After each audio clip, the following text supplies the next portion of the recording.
Ah,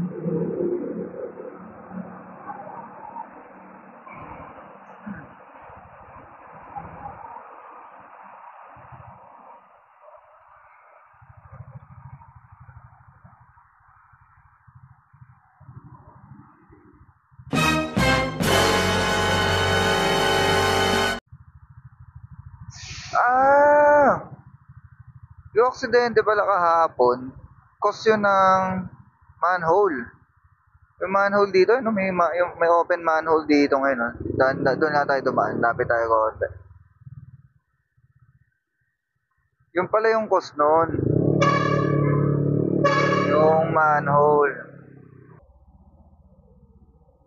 Bumukas, kasi bumukas siguro yun. Sira.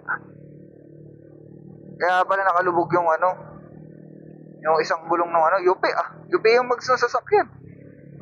Ay, paano kaya yun? Sagot kaya nino yun? Yun ang isang malaking tanong, no? Sagot ba ng gobyerno yun? Ng Maynila yun? Dahil sa manhole, gano'n. Pala yun. Kaya pala nakatabingi siya, no? Kung napanood niyo yung video, ano, kanina kong pinost yun, eh. Nakita nating sasakyan na aksidente rito. Nakakala natin bungguan, ganyan. Cause pala ng manhole yun. Kasi may open na manhole dun. Yun na dinaanan natin, no? Sumakto yung gulong. At UP yung gulong nun. Ikaw ba naman mamanhole, eh.